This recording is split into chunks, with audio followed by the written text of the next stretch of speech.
سیدنا شفیعنا حبیبنا مولانا محمد وعلی آل سیدنا مولانا محمد بارک وسلم صلاۃ و سلام علیک یا رسول اللہ صلی اللہ تعالی علیہ وسلم۔ تو یہ بخشش کی رات ہے۔ جیسے ہمارے ہر کنٹری میں ایک بجٹ کا مہینہ ہوتا ہے، بجٹ کا مہینہ ہوتا ہے، اور بجٹ کے مہینے میں جیسے ہمارے یہاں مارچ میں بجٹ ہوتا ہے، تو اسی طریقے سے ہر کنٹری میں ایک کسی کوئی خاص منتھ مقرر ہوتا ہے جس میں بجٹ بنتا ہے، بجٹ ہوتا ہے سارے سال میں کون سی چیز کتنے ریٹ میں ملیں گی، سارے سال میں کیا ہونے والا ہے، کیسا ایک بجٹ پیش کیا جاتا ہے۔ اسی طریقے سے اسلامک سال میں یہ جو نصف شعبان ہے نا، شعبان المعظم کی نصف شب ہے، یہ بجٹ کی شب ہے،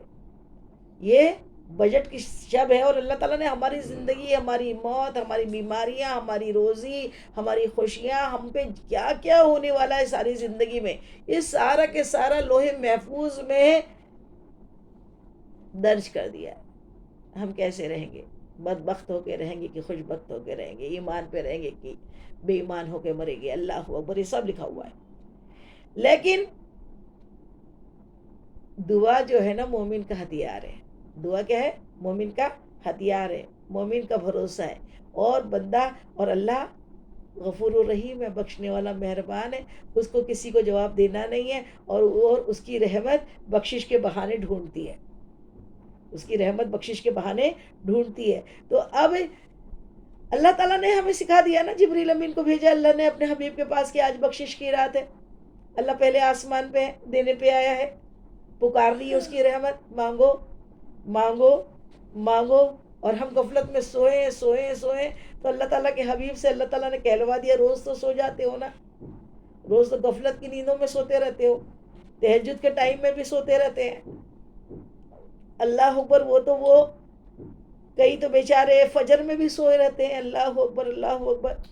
تو یہ فجر کی ایک نماز معلوم نہیں ہے کتنی کتنی قیمتی ہے، کہ فجر کی نماز جس نے چھوڑا 2,86,000 سال صرف ایک نماز کی تھوڑے سے نیند کے مزے لینے کی وجہ سے اپنے آپ پر ظلم کر رہے ہو کہ جہنم کے لائق بن رہے ہو۔ 2,86,000 سال پہلے جہنم کی آگ چکھنا پڑے گا، پھر ہی جنت ملے گی نا۔ تو کیوں ایسا اپنے آپ سے اپنا نقصان ہم بندے کرتے ہیں؟ اللہ ہم سب کو پنجگانہ نمازی بھی بنائے، ساتھ میں نفل عبادت کرنے کی توفیق عطا فرمائے۔ تو فجر کی جو آئے دن عام دنوں میں سوئے ہوتے ہیں، ان کے لیے اللہ تعالیٰ نے یہ بمپر آفر، یہ خاص آفر والی رات دی ہے، کہ اس رات میں جیسے بگ بازار میں اور اس میں بھی ایک آفر ہوتے ہیں نا، یہ ٹائم پہ ویڈنسڈے کو ایک ریٹ کم ہوتے ہیں، یا یہ والے دن ریٹ کم ہوتے ہیں، تو اس میں لوگ بالکل دوڑے جاتے ہیں کہ بالکل کیا ہے کیا نہیں ہے، جلدی جلدی اپن اس کا فائدہ اٹھا لو۔ تو ویسے یہ بھی جو ہے نا، یہ بہت بڑا آفر ہے، یہ سیل لگی ہے اللہ کی رحمت کی، اللہ کی رحمت کا باڑا بٹ رہا ہے، اور اللہ تعالیٰ خود پکار رہے ہیں، مانگو۔ تو مانگو تو کیسے مانگنا ہے؟ تو مانگنا ہے، حضور پاک نے فرما دیا کہ اس رات میں شب بیداری کرنی ہے، اور شب بیداری کرنے میں کیا کرنا ہے؟ سب سے پیاری اللہ کے قریب کرنے کی چیز کون سی ہے؟ وہ نماز ہے۔ تو ایک یہ رات میں جاگ بھی جاؤ، اور جاگنے کے ساتھ یہ جو 3 راتیں ہیں نا، خاص طور پہ 3 نہیں، میں تو کہوں کہ آخری جو رمضان المبارک کا آخری عشرہ ہوتا ہے نا، وہ ساری 10 رات جاگنا چاہیے، کیونکہ چاند میں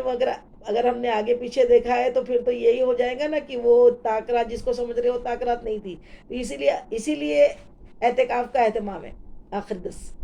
اب انشاءاللہ وہ ٹاپک پہ تو ہم بعد میں آئیں گے، پہلے ہم شب برات کی بات کر لیں۔ شب برات میں کیا کرنا ہے؟ تو شب برات میں اللہ تعالیٰ کے جانب سے حکم ہوا ہے کہ تم کیا کرو؟ اچھی طریقے سے عبادت کرو، اللہ کی بارگاہ میں عبادت کرو۔ اللہ تعالیٰ کی سب سے قیمتی، سب سے پیاری عبادت، اللہ کے قریب ہونے کی عبادت کیا ہے؟ اللہ سے قریب ہونے کی سب سے پیاری عبادت ہے نماز۔ الصلاۃ معراج المومنین، نماز مومن کی کیا ہے؟ معراج ہے، اور معراج میں جانا ہے۔ آقا تو سر کی آنکھوں سے اللہ کو دیکھ کر آئے، لیکن اللہ کے حبیب کو اللہ تعالیٰ نے، اللہ کے حبیب کی امت کو نماز دی، اور نماز کو معراج بنا دیا، کہ جب جی چاہے اللہ سے ملاقات کرنا ہے تو نماز پڑھو، اور جب جی چاہے اللہ سے بات کرنا ہے تو قرآن پاک پڑھو۔ تو یہ دونوں چیز جو ہے نا، بات بھی ہوتی ہے اور ملاقات بھی ہوتی ہے نماز کے اندر۔ نماز میں جب پڑھتے ہیں تو قرآن ہی تو پڑھتے ہیں نا، تو اللہ سے بات بھی ہوتی ہے اور اللہ سے ملاقات بھی ہوتی ہے۔ تو اس رات میں کا اہتمام کیا ہو؟ اس رات میں خوب اچھی طریقے سے کیا کریں؟ جو ہمارے بزرگوں نے ہمیں سکھایا ہے وہ کام کرنا ہے ہم کو۔ اس رات میں ہم اچھی طریقے سے غسل کرے، 15ویں شب کی عبادت کی نیت سے غسل کرے، اور اس کو کیا کرے، مغرب ہونے کے ہوتے ہوتے یا مغرب کے 5 منٹ پہلے بھی کر سکتے ہو آپ، تو اس رات کی عبادت کی نیت سے غسل کر لیں۔ غسل میں کیا کریں کہ بیری کے 7 پتے،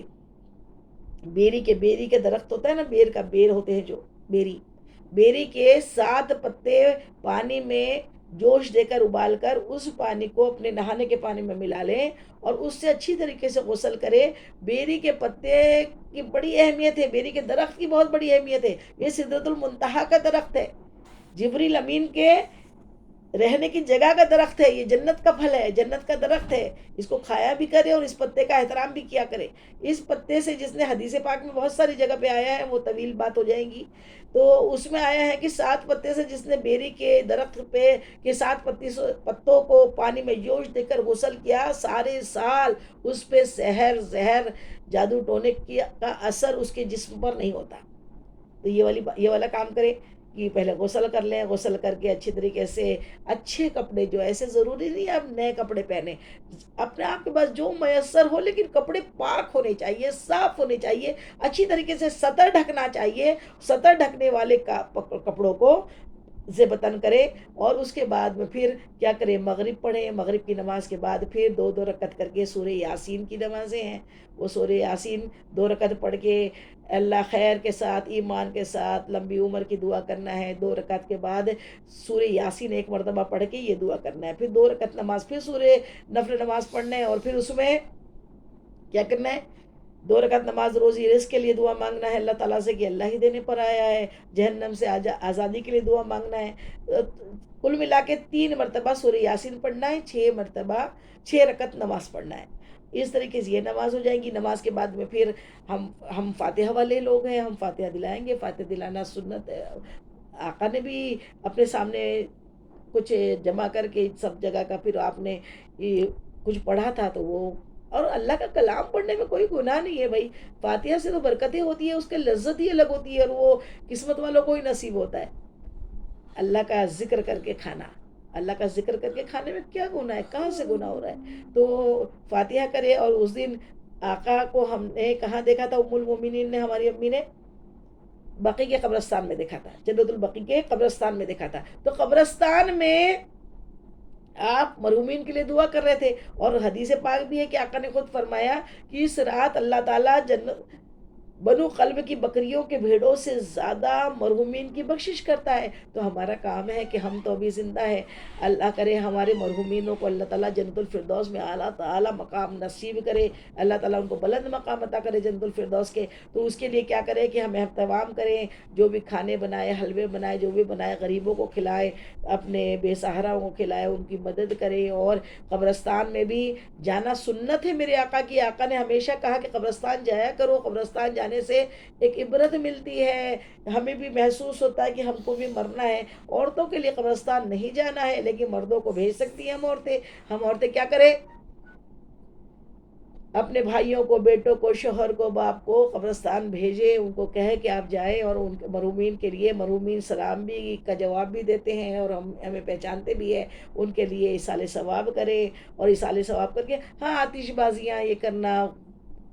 اور ایسے فضول کی رسمیں ادا کرنا، یہ ساری چیزیں غلط ہے، تو غلط ہے، بالکل غلط ہے، لیکن اطمینان کے ساتھ، پاکیزگی کے ساتھ پکانا، فاتحہ دینا، کھلانا، یہ کہیں بھی غلط نہیں ہے۔ اچھی طریقے سے اہتمام کے ساتھ عبادت کرنا، اللہ کے بارگاہ میں رجوع ہو کے عبادت کرنا۔ اور ایک چیز آپ کو اور بتا دوں کہ وہ یہ ہے کہ آج جو آنے والی رات ہے شب برات کی، اس رات میں آپ نماز کیسی پڑھو گے، وہ تو ابھی سے آپ پریکٹس شروع کر دیجئے، ایسی نماز کہ بندہ تو اللہ تعالیٰ کے قریب ہونے کے لیے سب سے بہترین چیز کیا ہے، سب سے بہترین چیز